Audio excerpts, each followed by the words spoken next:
Well, here we go. Chapter 1: A Tapestry of Experiences. Life is not a singular note, but a rich symphony composed of countless experiences. Early in my life, I was raised within the confines of a specific religion. At about the age of 10, we stopped going to church. And then my teenage years saw a shift as I explored a different faith at a religious high school. This early exposure to diverse belief systems instilled in me a curiosity about the unknown, a questioning nature that would later serve me well. Community college offered a stepping stone to a future career, a degree clutched proudly in my hand. But the path to my passion wasn't a straight line. A youthful scoop of rebellion found me slinging ice cream cones at a local parlor, the joy on a child's face after a sugar rush a reward in itself. I was a DJ and a bartender, and then came a stint in the world of insurance. A necessary evil that offered financial stability but lacked the spark I craved. Unexpected perks. However, the job wasn't entirely without its perks. Our state's annual gala, a kind of local celebrity hall of fame, brought unexpected excitement. The insurance company, through an executive connection, would provide volunteers to act as liaisons for the event. This meant I, the unassuming insurance worker, found myself face to face with a dazzling array of celebrities. Authors, singers, actors, the who's who of the entertainment world all passed through my path. One encounter stands out in particular: a famous movie star, someone old enough to have been my grandfather, and probably dated women my grandparents' age. Approached me with a flirtatious twinkle in his eye. He declared, "You remind me of my old girlfriend." Instead of melting with Hollywood charm, I retorted with a disgusted, "Ew!" His ego, perhaps a little bruised, quickly moved on. Another interaction was less awkward and infinitely more rewarding. The governor himself, a man known for his seriousness, stopped by my station. We struck up a conversation, and something I said must have tickled him just right, because he threw back his head and laughed so hard he nearly choked on his water. Seeing one of the most powerful people in the state reduced to such genuine amusement was a moment I still cherish. These glimpses into the glamorous world, these brushes with fame, were unexpected highlights in an otherwise mundane job. They served as a reminder that life, despite its routines, held hidden pockets of surprise and the potential for extraordinary encounters. Years after the awkward encounter with the fated movie star, I found myself venturing into the exciting world of professional photography. My fledgling business was slowly taking shape, fueled by passion and a relentless drive to capture the world through my lens. Then, one unexpected day, the phone rang. It was a familiar voice. A woman I had worked with previously at a food bank event. She needed a photographer urgently for a celebrity event, but couldn't disclose the name just yet, intrigued. I readily agreed, marking the date on my calendar with a question mark, a placeholder for the unknown.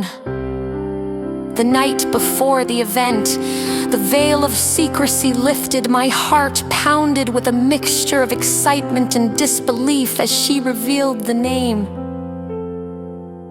Bon Jovi, the same rock star whose fleeting backside I had captured years ago on a grainy cell phone photo, would now be my subject, not for a stolen moment, but for a dedicated 3-hour session as he opened a new restaurant.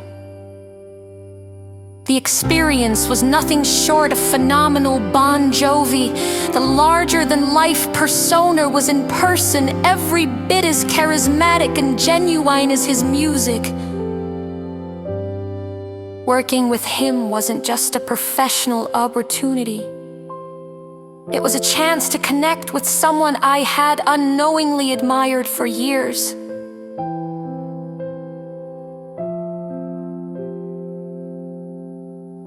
This encounter served as a powerful reminder of the interconnectedness of life. A seemingly insignificant moment, a blurry phone picture, had blossomed into a truly extraordinary experience. It instilled in me a sense of wonder at the universe's ability to weave together seemingly disparate threads, a foreshadowing perhaps of the even more amazing event that was yet to come. Little did I know, an even more extraordinary encounter awaited me. One that would challenge everything I thought I knew about myself and the universe. But the universe, it seemed, had a funny way of weaving connections. The important thing is not to stop questioning. Curiosity has its own reason for existing. Albert Einstein.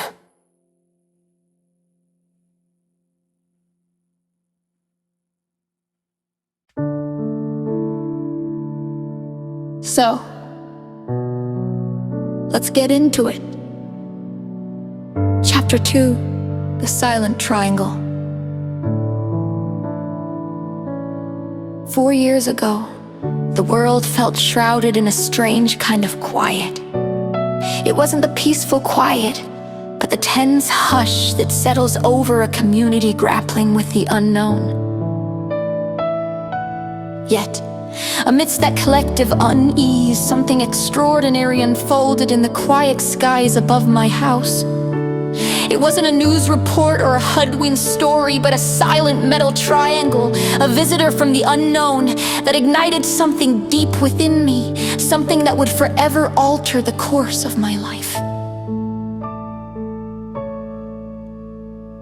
One unremarkable summer evening, the monotonous hum of my ceiling fan was abruptly interrupted by a voice that echoed not from outside, but from somewhere deep within my head.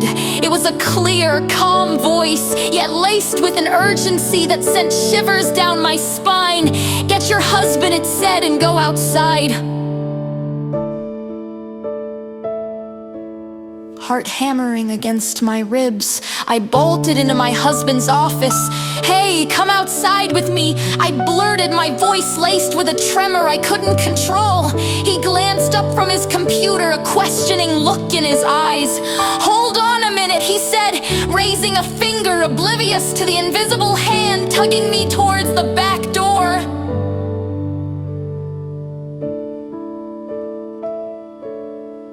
Unable to wait, I practically sprinted outside, the oppressive stillness of the evening broken only by the frantic pounding of my own heart. And then I saw it.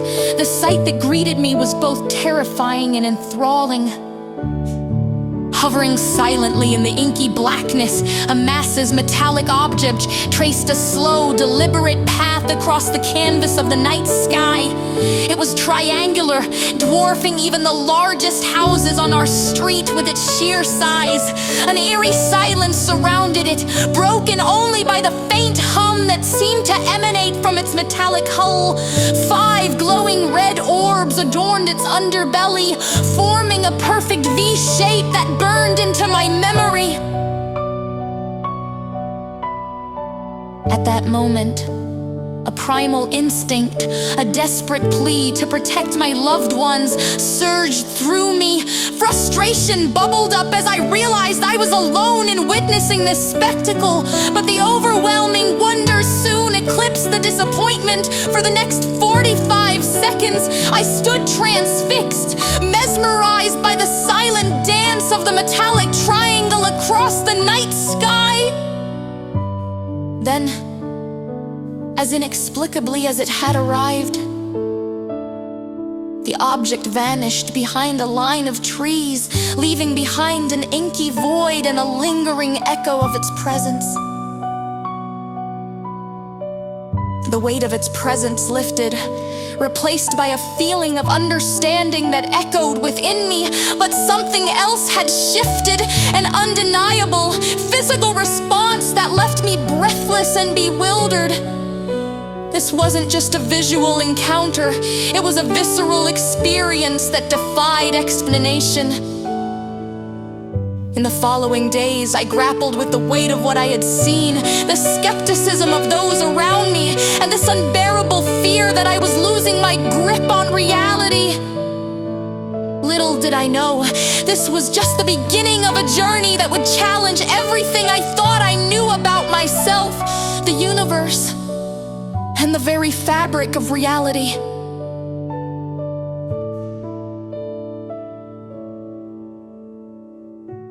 The lingering echo of the silent triangle reverberated within me long after it vanished behind the tree line.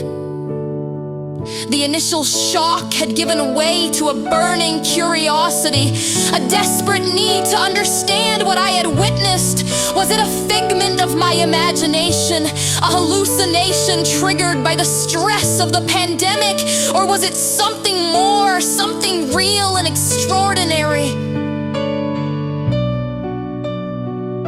The following day, the world seemed to tilt on its axis. The familiar routines of life, the hum of the coffee maker, the clatter of dishes, the drone of the morning news felt utterly meaningless in the face of the cosmic spectacle I had witnessed. A wave of anxiety crashed over me, a suffocating fear that I was losing my grip on reality. The line between what was real and what was imagined blurred, leaving me adrift in a sea of uncertainty. As the heavens are higher than the earth, so are my ways higher than your ways, and my thoughts than your thoughts. Isaiah 55:8-9.